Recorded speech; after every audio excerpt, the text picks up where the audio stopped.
আজকে আমরা অ্যাভোগাড্রোর সূত্রটা তো আগে জেনেছি।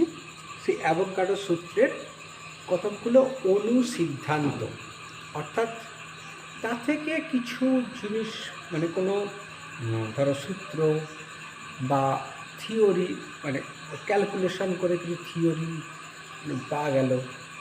যেমন আমরা কয়েকটা বলি। একটা হচ্ছে যে এইটা পাওয়া যাবে, এটা আমরা দেখিয়েছি বটে আগে, যে মৌলিক গ্যাসগুলো, এই ধরো নোবেল গ্যাস ছাড়া মানে হিলিয়াম, নিয়ন এগুলো ছাড়া ইত্যাদি, নোবেল গ্যাস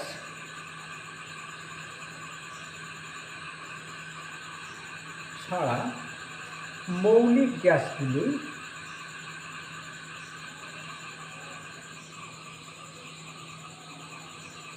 মৌলিক গ্যাস বলতে হাইড্রোজেন, অক্সিজেন, নাইট্রোজেন, মৌলিক গ্যাসগুলি দ্বিপরমাণুক হয়।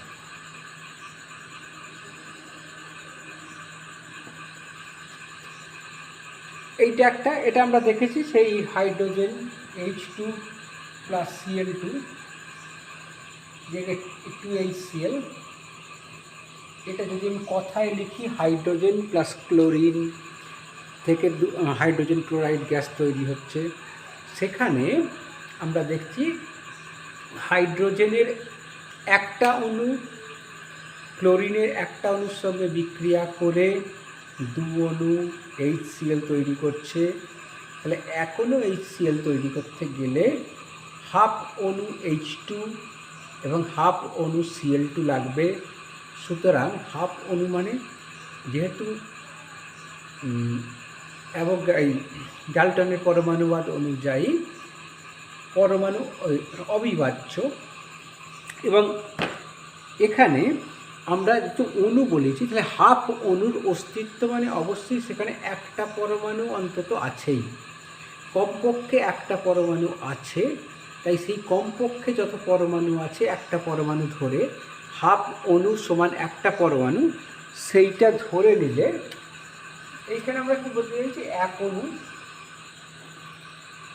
এটা এক অণু, এটা লিখবো না প্রথমে, এটা লেখা হয়ে গেল মানে দুটো পরমাণু আছে ধরে নেওয়া হলো। এটা কথায় লিখবো হাইড্রোজেন প্লাস ক্লোরিন, লিখবো হাইড্রোজেন প্লাস ক্লোরিন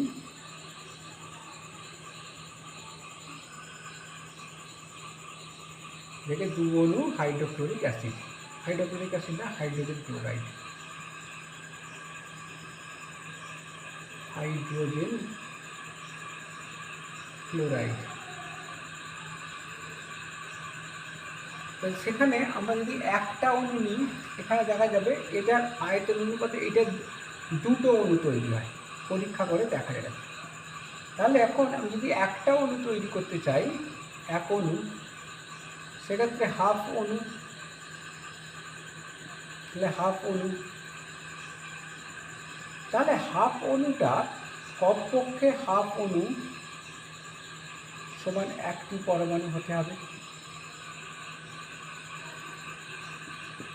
অতএব এক অণু সমান 2টি পরমাণু। তার মানে একটা অণু 2টো পরমাণু দিয়ে তৈরি, একটা অণুতে 2টি পরমাণু আছে, তাই বলা যাচ্ছে এটা দ্বিপরমাণু। তাহলে হিলিয়াম, নিয়ন ইত্যাদি গ্যাসগুলো ছাড়া, অবশ্যই ওজোন গ্যাসও এর মধ্যে আছে, এই হিলিয়াম, নিয়ন, ওজোন ইত্যাদি গ্যাসগুলো ছাড়া সমস্ত মৌলিক গ্যাস দ্বিপরমাণু। ঠিক আছে, এটা একটা পাওয়া গেল। 2 নম্বর আমরা যেটা দেখব, এর আগে এটা তোমরা ক্লাস 10-এ পড়েছ একটা জিনিস, পুরনো জিনিস, যে আণবিক গুরুত্ব বাষ্প ঘনত্বের দ্বিগুণ। আণবিক গুরুত্ব বাষ্প ঘনত্বের দ্বিগুণ হয়, এইটা প্রমাণ করতে হবে অ্যাভোগাড্রোর সূত্রের সাহায্যে, সেটাকে আমরা প্রমাণ করব।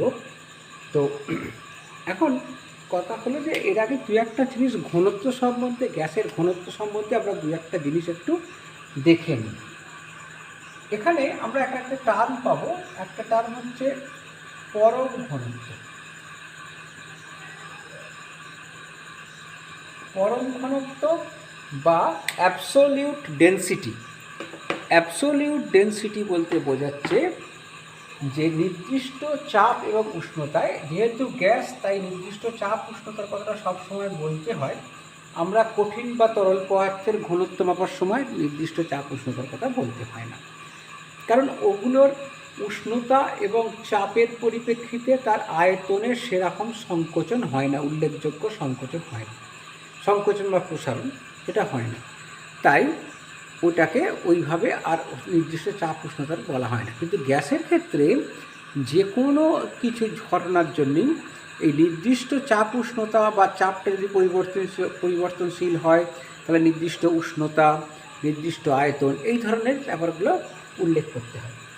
এখানে যদি চাপ ও উষ্ণতা স্থির থাকে, এই দুটি যদি স্থির থাকে, তাহলে 1 লিটার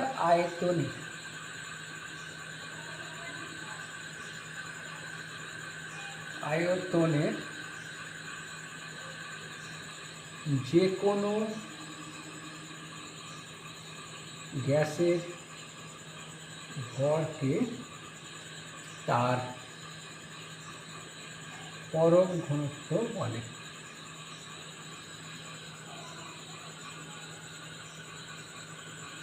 তার মানে এর ইউনিট কি হচ্ছে, তার মানে পরম ঘনত্ব সমান 1 লিটার আয়তন, বা যত লিটার আয়তন হবে, এটা 1 লিটার আয়তন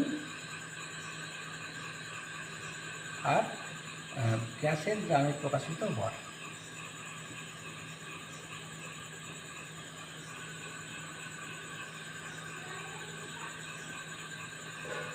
তাহলে এর ইউনিট অবশ্যই গ্রাম পার লিটার হবে ইউনিট।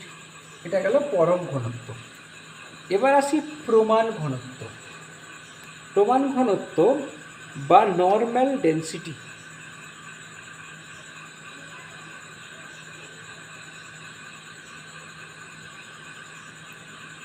প্রমাণ ঘনত্ব আর পরম ঘনত্ব প্রায় কাছাকাছি, শুধু চাপ ও উষ্ণতাটা হতে হবে স্থির। এটা যে কোনো চাপ উষ্ণতা, কিন্তু সেটা স্থির থাকবে।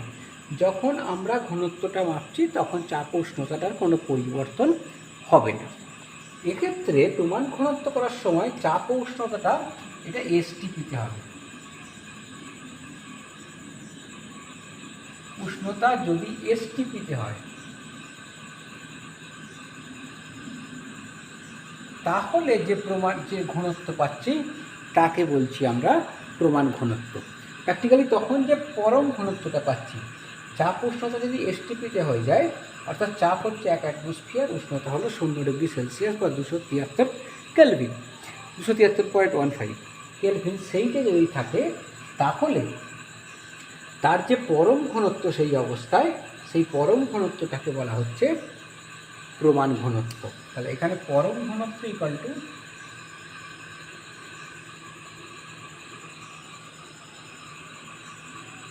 প্রমাণ ঘনত্ব। এটা প্রমাণ ঘনত্বটা কনভার্ট হয়ে যাবে এটা। এইবার আমি আসি বাষ্প ঘনত্ব। বাষ্প ঘনত্ব বা আপেক্ষিক ঘনত্ব বলা হয়। আপেক্ষিক মানে একটা সাপেক্ষিক, সেটা নাম বাষ্প ঘনত্ব হয়ে গেছে। কার সাপেক্ষে না হাইড্রোজেনের সাপেক্ষে, সেটা হচ্ছে আমরা বাষ্প ঘনত্ব বা আপেক্ষিক ঘনত্ব।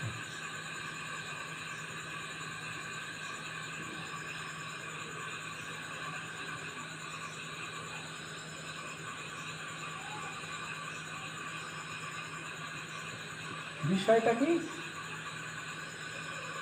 না, নির্দিষ্ট চাপ এবং উষ্ণতায় কোনো গ্যাসের কোনো একটা নির্দিষ্ট আয়তনের ভর হাইড্রোজেন গ্যাসের সম আয়তনের ভরের যত গুণ। তার মানে হাইড্রোজেন গ্যাস নেব, আর যে গ্যাসের বাষ্প ঘনত্ব মাপতে যাচ্ছি সেই গ্যাসটা নেব। দুটো গ্যাসেরই নির্দিষ্ট চাপ, উষ্ণতা, আয়তন থাকবে, একই থাকবে। সেই অবস্থায়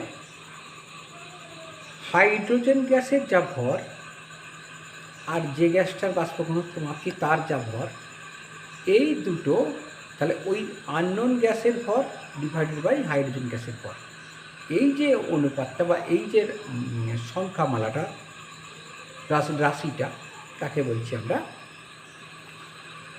বাষ্প ঘনত্ব। তাহলে বাষ্প ঘনত্বকে আমরা যদি সংজ্ঞার থেকে লিখতে শুরু করি, তাহলে এটা সংজ্ঞা লিখছি না, সেটা কি লিখে ফেলি। তাহলে একই চাপ ও উষ্ণতায়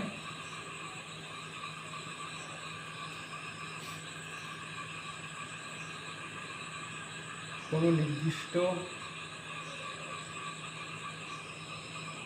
আয়তনের, নির্দিষ্ট কথাটা লিখতে হবে না, আয়তনের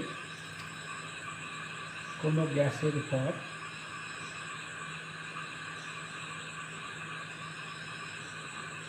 সম আয়তন হাইড্রোজেন গ্যাসের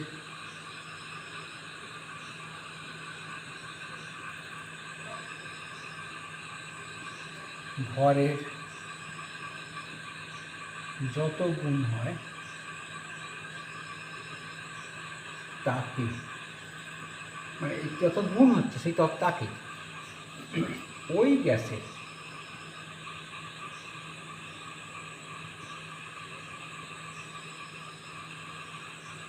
বাষ্প ঘনত্ব বলে। ঠিক আছে? তাহলে এখন আমরা কি পাচ্ছি এখান থেকে? তাহলে নির্দিষ্ট চাপ উষ্ণতা, তাহলে বাষ্প ঘনত্ব ইকুয়াল টু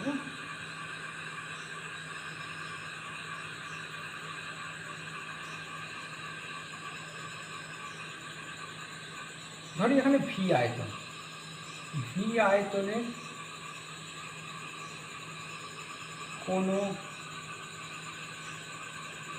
গ্যাসের ভর ডিভাইডেড বাই ভি আয়তনের হাইড্রোজেন গ্যাসের ভর।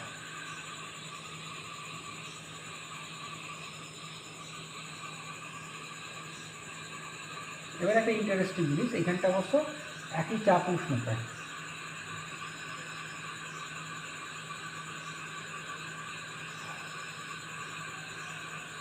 এবার একটা ইন্টারেস্টিং জিনিস কি, এখানে তাহলে ভি আয়তন গ্যাসে আমি ধরে নিলাম অ্যাভোগাড্রোর সূত্র অনুযায়ী, অ্যাভোগাড্রোর সূত্রটা কি বলছে?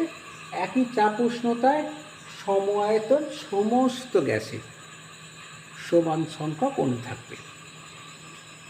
তো একই চাপ উষ্ণতায় নিয়েছি, তাহলে ভি আয়তন কোনো গ্যাসের ভর ডিভাইডেড বাই ভি আয়তন হাইড্রোজেন গ্যাসের ভর।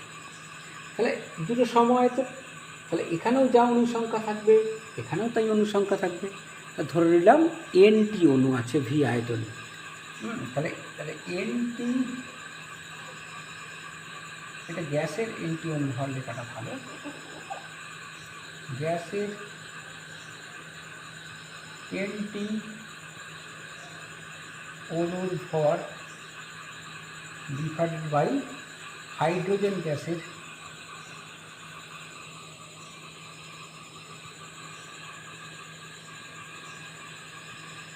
এনটি অণুর ভর। এখানে ধরে নিচ্ছি অ্যাভোগাড্রোর প্রকল্প অনুযায়ী ভি আয়তনে এনটি অণু আছে, ভি আয়তনে এন সংখ্যক অণু বর্তমান আছে, এটা ধরে নিলাম। এখন তাহলে এখানে আমি এন এন কেটে দিয়ে তাহলে গ্যাসের একটি অণুর ভর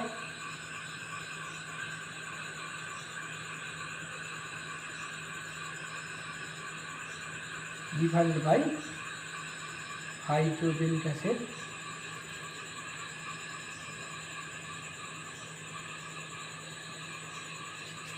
একটি অণুর ভর।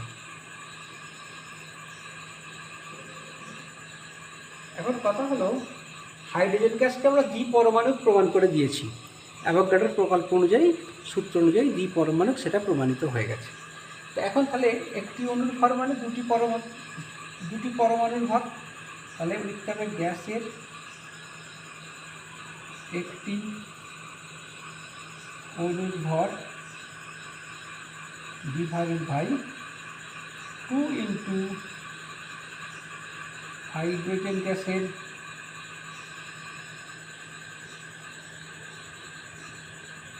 একটি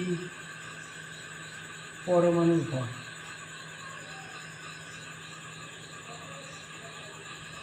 ঠিক আছে, এইবার এর পরের অংশটা দেখি।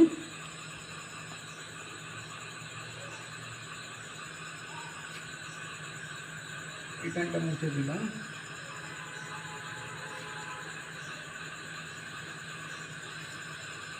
এখন দেখো তাহলে বাষ্প ঘনত্ব সমান, অতএব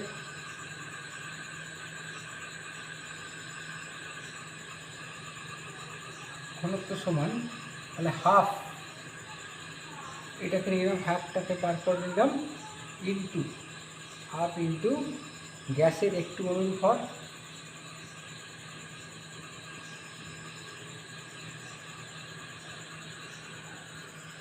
ডিভাইডেড বাই হাইড্রোজেন গ্যাসের একটি পরমাণুর ভর। এখন কথা হলো কি, তাহলে বাষ্প ঘনত্ব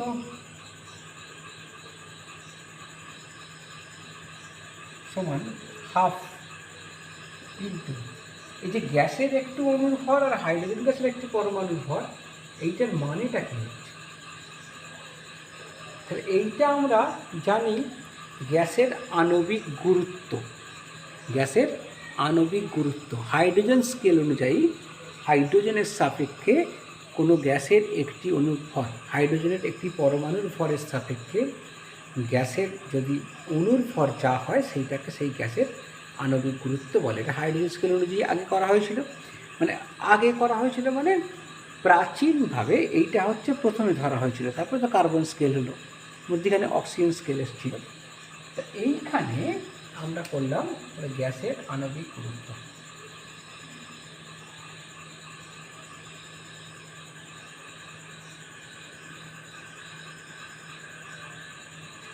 এইখানে বাষ্প ঘনত্বকে বলছি আমরা ডি দিয়ে, আর আণবিক গুরুত্বকে বলা হচ্ছে এম দিয়ে ডিনোট করা হচ্ছে। তাহলে কি হলো, ডি ইকুয়াল টু বা এম ইকুয়াল টু 2। দেখো আণবিক গুরুত্ব বাষ্প ঘনত্বের দ্বিগুণ, তাহলে আণবিক গুরুত্ব বাষ্প ঘনত্বের দ্বিগুণ হলো, এটা প্রমাণিত হয়ে গেল। তো এইটা হচ্ছে আর একটা অনুসিদ্ধান্ত, সেটা পেলাম আমরা। এবার 3 নম্বর যেটা করব সেটা হচ্ছে এটা 3 নম্বর অনুসিদ্ধান্ত আমরা দেখি। সেটা হচ্ছে এসটিপিতে কোনো গ্যাসের মোলার আয়তন 22.4 লিটার। এসটিপিতে কোনো গ্যাসের মোলার আয়তন 22.4 লিটার, এইটা প্রমাণ করতে হবে। আচ্ছা, এইটা প্রমাণ করার আগে আমাদের একটা বিষয় জানতে হবে, সেটা হচ্ছে কোনো গ্যাসের প্রমাণ ঘনত্ব আর বাষ্প ঘনত্বের মধ্যে সম্পর্ক কী। গ্যাসের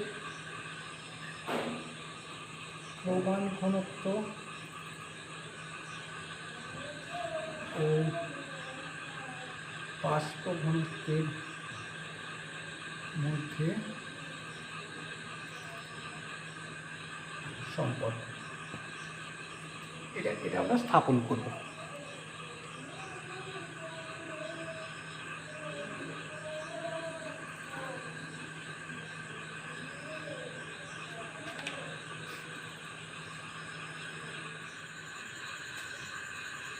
এখন আমরা এটা এসটিপিতে নির্ণয় করব। গ্যাসের প্রমাণ ঘনত্ব বাষ্প ঘনত্বের মধ্যে সম্পর্ক এটা এসটিপিতে নির্ণয় করব।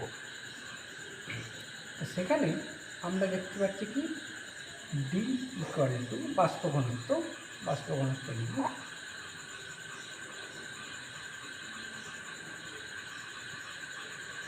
ডি ইকুয়ালস টু এসটিপিতে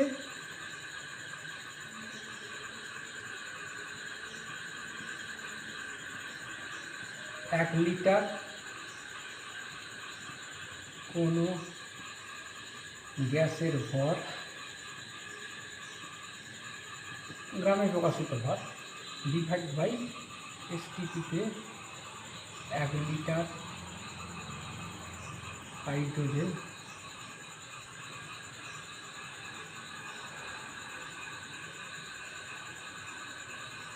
গ্যাসের ভর। এখন এসটিপিতে 1 লিটার কোনো গ্যাসের ভর, সেটা যদি এসটিপি হয় তাহলে সেটা প্রমাণ ঘনত্ব হবে। তাহলে গ্যাসের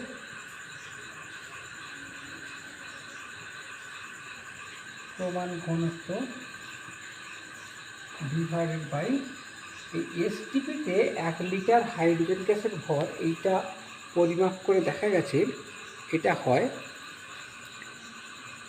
বা হাইড্রোজেনের যে প্রমাণ ঘনত্ব সেটা এটা করা যেতে পারে। এটাতে আমরা এখনও লিখতে পারি যে এসটিপিতে 1 লিটার হাইড্রোজেন গ্যাসের ভর মানে হাইড্রোজেন গ্যাসের প্রমাণ ঘনত্ব, হাইড্রোজেন গ্যাসের প্রমাণ ঘনত্ব এটা লিখতে পারি। এখন গ্যাসের প্রমাণ ঘনত্ব বাই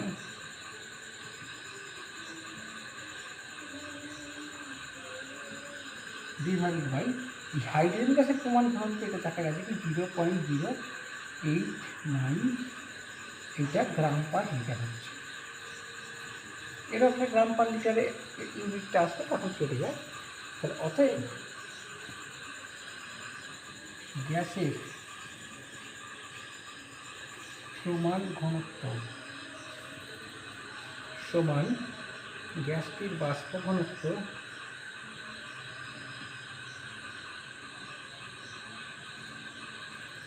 গুণিত 0.089, এইটা এত গ্রাম পার লিটার বানা।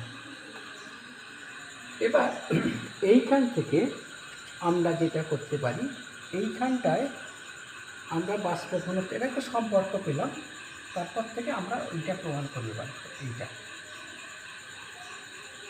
22.4 লিটার। তাহলে এইটা ইকুয়ালস টু এসটিপিতে 1 লিটার কোনো গ্যাসের ভর ডিভাইডেড বাই আমরা হাইড্রোজেন গ্যাসের প্রমাণ ঘনত্ব পেলাম, অর্থাৎ হচ্ছে তার প্রমাণ ঘনত্ব 0.089 গ্রাম পার লিটার। তাহলে 1 লিটার হাইড্রোজেন গ্যাসের ভর হচ্ছে 0.089 গ্রাম। তাহলে এখানটায় আমি দিলাম m/2, মানে আণবিক দূরত্ব পাই m/2 ইকুয়াল টু 1। তাহলে এখন আমরা ওইটির নিয়মে করতে পারি, বা এটাকে গুণ করি m/2 ইন্টু 0.089 এত গ্রাম ইকুয়াল টু এসটিপিতে 1 লিটার কোনো গ্যাসের ভর।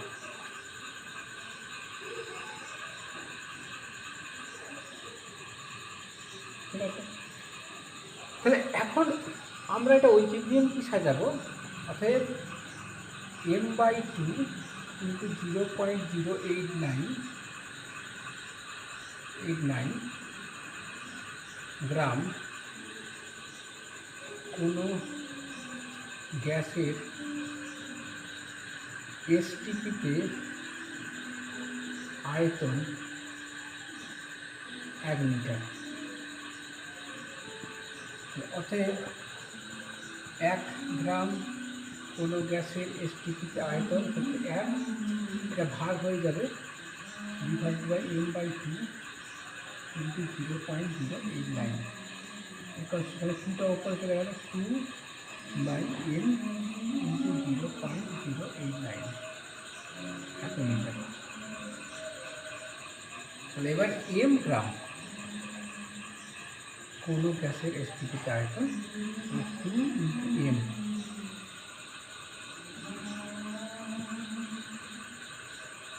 কেটে গেল এত লিটার। এইবার 2কে এইটা দিয়ে ভাগ করলে ওই 22.4 লিটার একটু কম আসে, এটা প্রায় 22 আর একটু সূক্ষ্ম হয় এ করলে 22.4 লিটার মতন হবে। এখন দেখো তার মানে এটা কী পেলাম, এসটিপিতে যে কোনো গ্যাসের আয়তন হচ্ছে, যে কোনো গ্যাসের মোলার আয়তন যে 22.4 লিটার। এখন মোলার আয়তন বিষয়টা না, 1 মোল অণু যে আয়তন অধিকার করে থাকে তাকে আমরা বলছি গ্যাসের মোলার আয়তন। তা মোলার আয়তন কিন্তু যে কোনো অবস্থায় হতে পারে, যে কোনো নির্দিষ্ট চাপ উষ্ণতা যদি আমরা মেনটেন করি তাহলে নির্দিষ্ট চাপ উষ্ণতায় কিন্তু মোলার আয়তন সেটা হতে পারে। তবে সেই মোলার আয়তনটার মান আমরা পাবো না যদি চাপ আর উষ্ণতাটা নির্দিষ্ট না করে দেওয়া হয়। চাপ আর উষ্ণতা নির্দিষ্ট হয়ে গেলে তখন সেটা মোলার আয়তন আমরা নির্দিষ্ট করে পাবো। তাই এসটিপিতে চাপ আর আয়তন নির্দিষ্ট, চাপ আর উষ্ণতা নির্দিষ্ট করে দেওয়া আছে, তাই তার মোলার আয়তন আমরা পাচ্ছি 22.4 লিটার।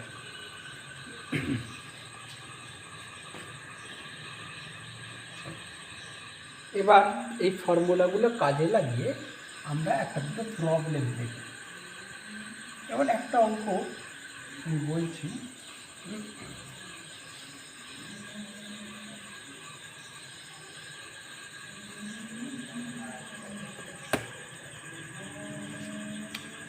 কোনো গ্যাসের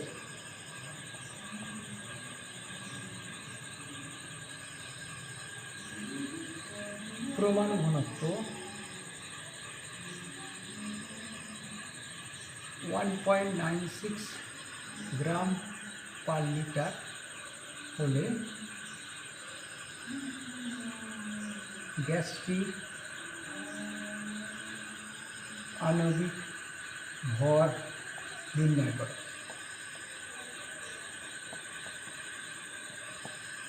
আচ্ছা, এইটার সলিউশন কী হবে? আচ্ছা, এটা অঙ্কটা দুভাবে করা যেতে পারে।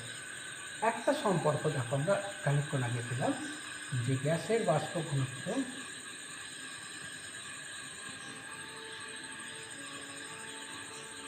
উনিত 0.089 মানে হাইড্রোজেনের প্রমাণ ঘনত্ব সমান গ্যাসের আণবিক গ্যাসের প্রমাণ ঘনত্ব।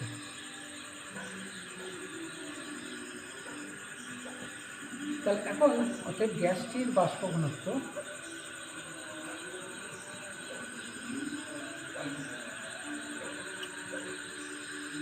সমান গ্যাসের প্রমাণ ঘনত্ব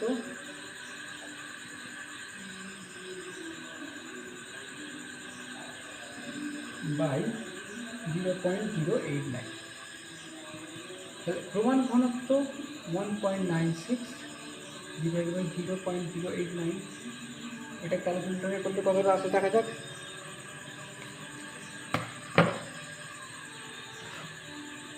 1.96 ডিভাইড বাই 0.089, 22 মোটামুটি আসবে। বাষ্প ঘনত্ব যদি 22 হয় তাহলে আণবিক ভর, আণবিক গুরুত্ব বানানটা ভালো, সবার 22 ইন্টু 44। এইটা একটা প্রসেস গেল। আর একটা প্রসেস হচ্ছে কি, 1 লিটারের ভর, তাহলে 1 লিটার গ্যাসের আরেকটা প্রসেস ভর, এটা প্রমাণ ঘনত্ব বলে। তাহলে এসটিপি, তাহলে এসটিপিতে কথা আমি বলি, এসটিপিতে 1 লিটার গ্যাসটির ভর 1.96 গ্রাম, তাহলে 22.4 লিটার গ্যাসটির ভর 1.96 ইন্টু 22.4 লিটার। সমান 1.96 ইন্টু 22.4 43.9 মডারলেস, এটা 44 মতন আসবে। এখন এইখানে একটা জিনিস দেখো, এইখানে আমরা ইউনিট পেলাম গ্রাম, এখানে কোনো ইউনিট পাচ্ছি না, কারণ এটা বাষ্প ঘনত্ব থেকে করা হচ্ছে বলে। বাষ্প ঘনত্বটা আণবিক গুরুত্বের দ্বিগুণ, সরি ভুল বললাম, হ্যাঁ আমার দ্বিগুণ হয়, আণবিক ভরের দ্বিগুণ বাষ্প ঘনত্বটা। কিন্তু বাষ্প ঘনত্ব যেহেতু দুটো রাশির অনুপাত, তাই তার একক থাকছে না। বাষ্প ঘনত্ব থেকে যখন বের করছি তখন এইটা আসছে, এর কোনো একক পাচ্ছি না আণবিক গুরুত্ব, সেটা আণবিক গুরুত্ব। আর এটা আণবিক ভর বলা যেতে পারে। আণবিক গুরুত্ব আর আণবিক ভরের তফাৎটা একটাই, যে আণবিক গুরুত্বটা আপেক্ষিক আণবিক গুরুত্ব, ওর কোনো একক নেই। কিন্তু আণবিক ভরটা সেটা হচ্ছে নিজস্ব তার আণবিক ভর, অর্থাৎ আণবিক ভর মানে যে 1 মোল অণুর ভর। এই 1 মোল যে অণুর ভর সেটা সঠিক ভর, ওইটা যেমন এর ক্ষেত্রে 44 গ্রাম একক ব্যবহার করা হয়েছে। আর এখানেও তাই, এখানে গ্রাম একক যেটা দিলেই তখন কিন্তু আণবিক ভর ওটা পাওয়া যায়। এটা 44 গ্রাম পার মোল। এটা দুভাবে কিন্তু অঙ্কটা করা যেতে পারে। আর একটা অঙ্ক করাবো, সেটা 2018 সালে এসেছিল, এটা আমাদের 11-এর পরীক্ষা। সেই অঙ্কটা একটু দেখি। বলছে 3.2 গ্রাম সালফার বাষ্পীভূত করলে সালফার বাষ্প 3.2 গ্রাম সালফারকে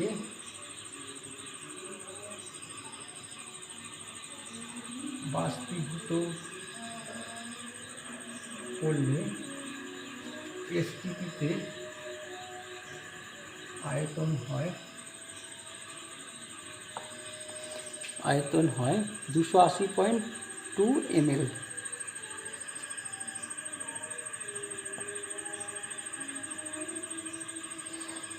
আচ্ছা, এই অবস্থায় সালফার বাষ্পের আণবিক সংকেত নির্ণয় করতে হবে। সালফার বাষ্পের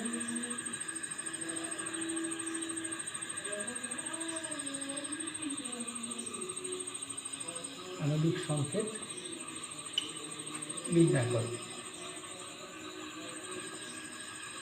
বলে দেওয়া আছে S = 32, তার মানে S এর পারমাণবিক ভর হচ্ছে 32, বা পারমাণবিক গুরুত্ব 32, অর্থাৎ পারমাণবিক ভর 32 গ্রাম। তাহলে এখানে সলিউশন, এখন এটা এত গ্রাম সালফারকে বাষ্পীভূত করলে হচ্ছে এত আয়তন হয়েছে। তাহলে আমরা এসটিপিতে যদি 22.4 লিটারের যে আয়তন, সেটা কত গ্রাম হবে তার আয়তন, মানে 22.4 লিটার আয়তন যতটা সালফার বাষ্প অধিকার করবে সেটা কত গ্রামকে দেখাবে, মানে কত গ্রামের আয়তন ওইটা। অতএব 280.2 ml সালফার বাষ্পের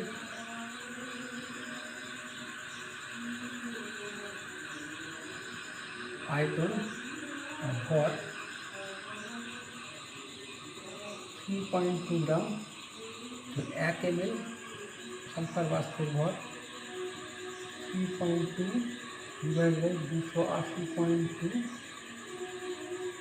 এবার হচ্ছে 22.4 লিটার, 22,400 ml সালফার বাষ্পের ভর 3.2 ইন্টু 22,400 / 280.2। এইটা আমরা দেখি কি আসছে। 3.2 ইন্টু 22,400 ডিভাইডেড বাই 280.2, 255.8।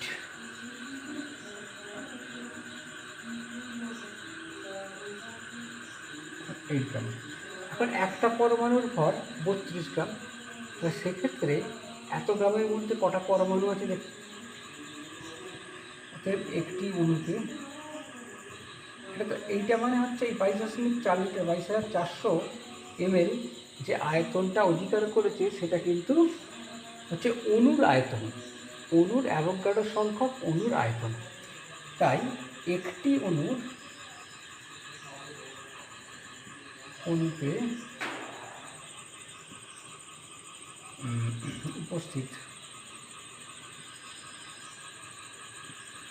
পরমাণু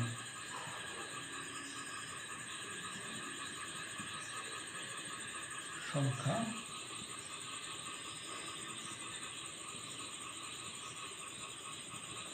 এটা প্রায় আসবে ডিভাইড বাই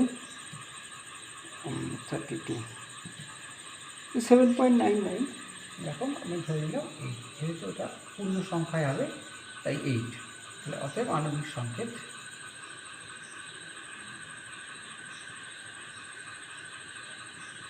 S8। এই 255 গ্রাম এটা হচ্ছে অ্যাভোগাড্রো সংখ্যক অণুর ভর, সালফার অণুর ভর। তার মানে এইখানটা আমরা একটা অণুতে কটা পরমাণু আছে সেটা বুঝতে গেলে এই যে একটা অণু, এই যে মানে একটা অনুসার বলবো না, এটা অ্যাভোগাড্রো সংখ্যক। আমি এখানটা একটা জিনিস, এই যে 255 গ্রাম এটা কিন্তু তার অ্যাভোগাড্রো সংখ্যক অণুর ভর বলেছে। এটাকে যদি একটা অণুর ভর বলি তখন এটা ইউ এককে চলে আসবে। এখানে সালফারটাও একটা পরমাণুর ভর বললে 32 ইউ এককে আসবে। তাহলে এই এত ইউ এককে 32 ইউ দিয়ে ভাগ করলে 8ই আসবে, এই ইউ একক।